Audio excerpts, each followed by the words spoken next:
Compare moving companies, international and local. Find the best moving company for your next move. Let's face it, moving is always a big pain. You have to pack everything up, carry heavy items around awkward corners and hope you don't break anything fragile.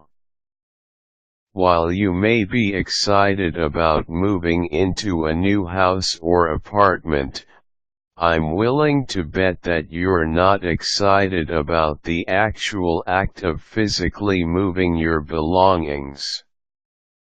That's where a moving company comes in handy.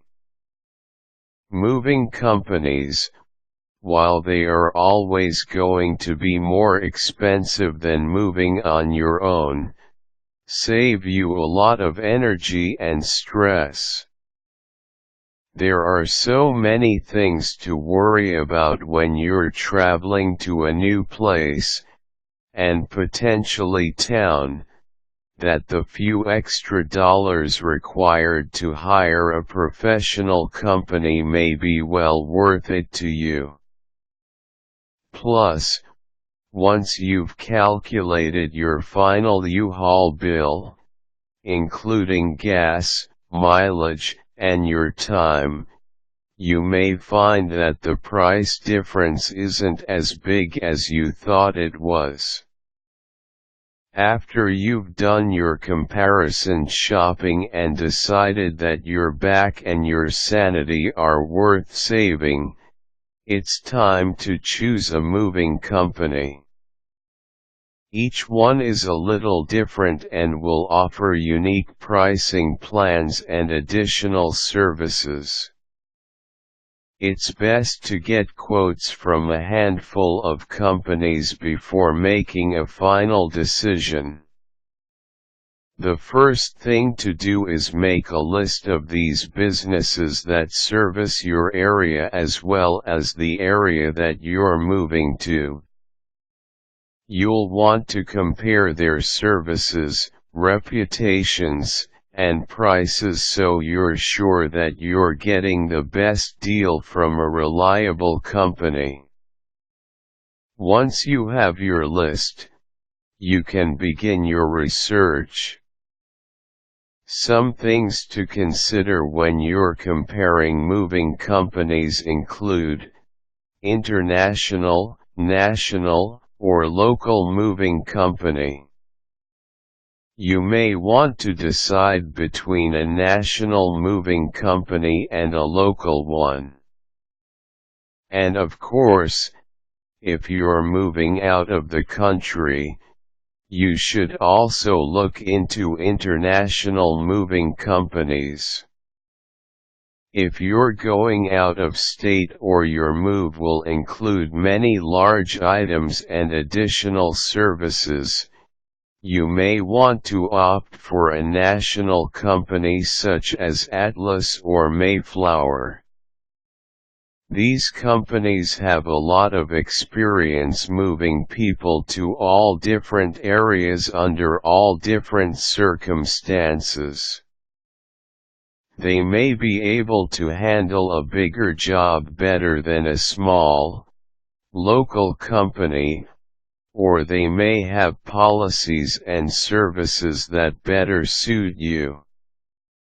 On the other hand, a local company may take more care with your belongings and work a little harder in order to ensure your happiness and keep your business, especially if your new home is local. It may also be easier to negotiate rates and terms with a smaller company, since they are likely able to be more flexible with pricing. Do some research to ensure that the company you're considering can handle your job before you make your decision. What's included?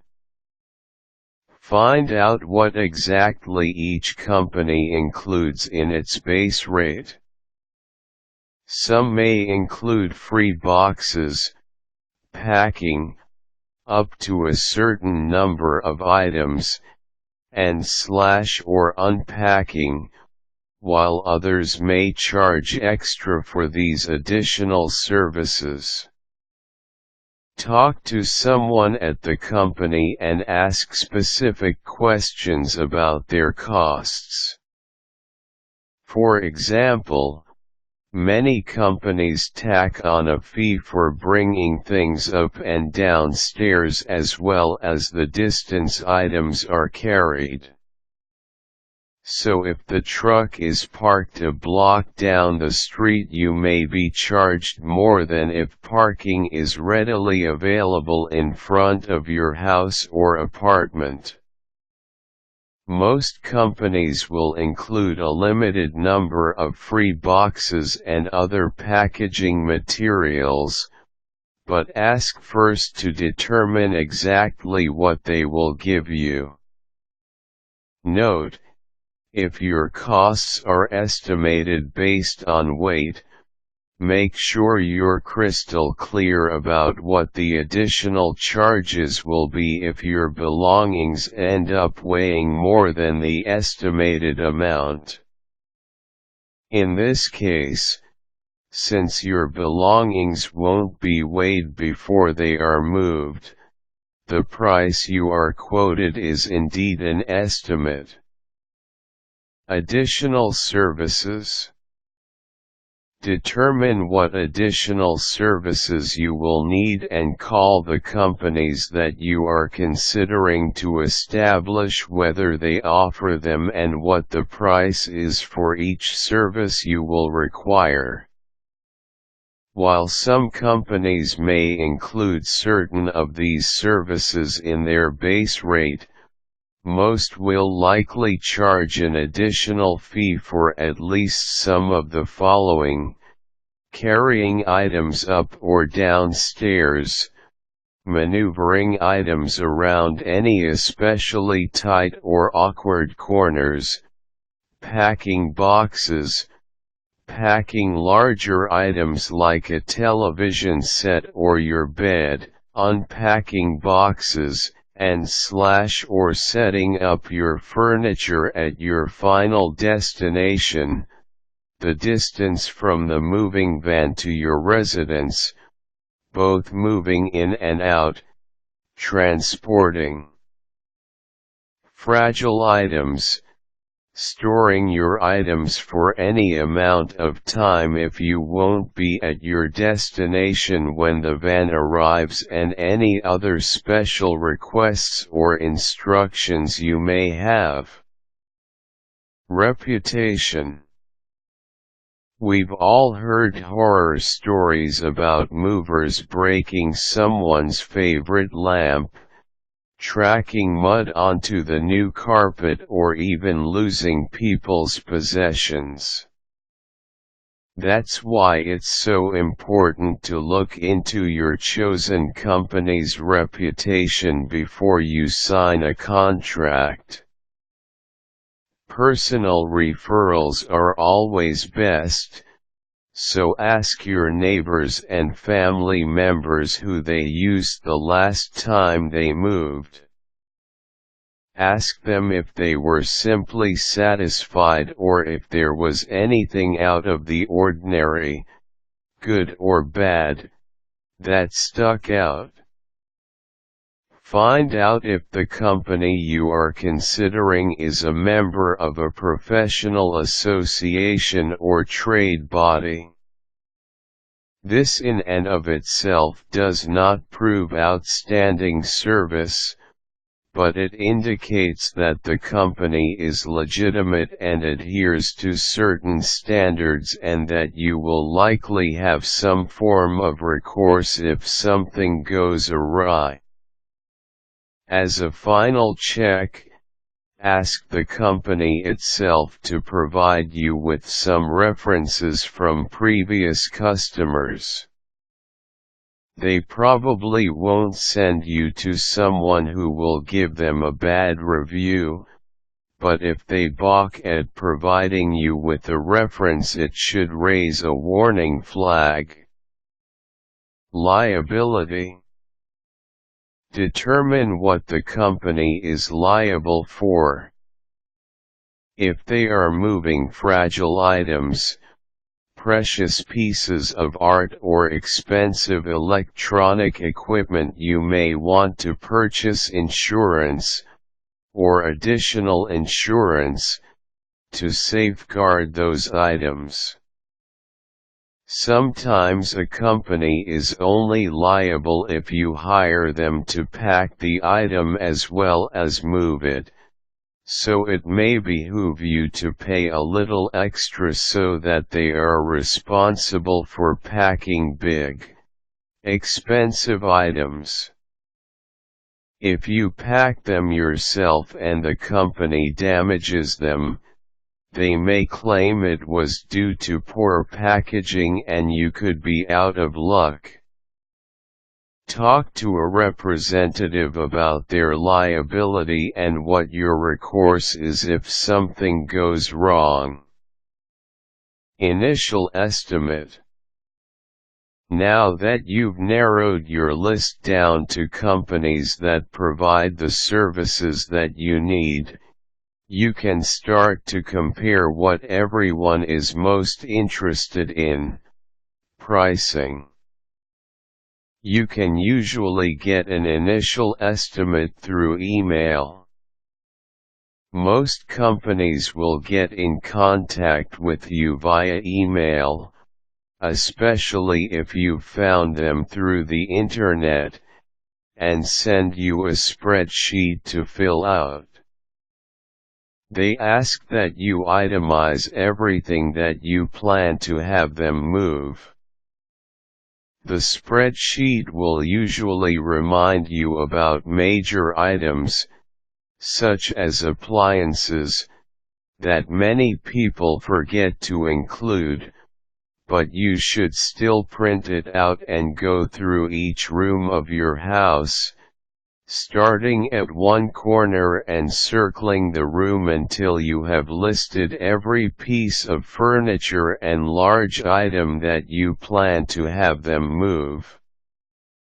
You may then need to estimate the number of boxes you will fill with knickknacks, DVDs, books, clothing, etc., but this list should give enough information to work with. They will then respond with an initial estimate. Be sure to include any additional services that you may need so that you're not surprised later if the appraisal exceeds the estimate. Final appraisal. After you've compared the initial estimates, you'll want to schedule a final appraisal with the companies that stand out. This usually entails a representative coming by your place, taking a look at all the items you've specified, ensuring that you haven't neglected to mention anything, and giving you a final estimate. Remember that many companies charge by weight, so even at this stage your final estimate/appraisal may not match your final bill. Make sure to double-check with the appraiser about extra charges for any additional services, stairs, corners, fragile items, or additional weight at this point. Make sure that what the appraiser promises is written down in your contract so that you won't be surprised later. If there is a discrepancy after the move has started, the company likely has the legal right to keep your belongings until you pay them in full, so it's important that you know exactly what any variables are and exactly what you will be charged if you exceed any current expectations or limits. Refund policy. Before you sign any paperwork, make sure that you're aware of any refund policy. Can you cancel or change your move date if something unexpected comes up? How far in advance must you notify the company to receive a full refund? Does this refund include your initial deposit? Is there a point after which your money will not be refunded? Moving is an expensive endeavor and it's important to ensure that all your bases are covered. Now it's time to pack up and wait for the movers to arrive. Whether you're going with national or local companies, as long as you've been thorough with your research, you should know exactly what you're getting, so you can sit back, relax and actually look forward to your new home. Caution: make sure to read all the fine print. Remember that an estimate is just that, and your final may cost more than you're expecting. Anticipate all the additional services you'll need so that you're not surprised later. Quick tips: don't forget to negotiate. Pricing is usually negotiable, so ask for any discounts or deals and tell moving company A what moving company B quoted you if it's lower. Useful links: Atlas Van Lines Mayflower Moving Company.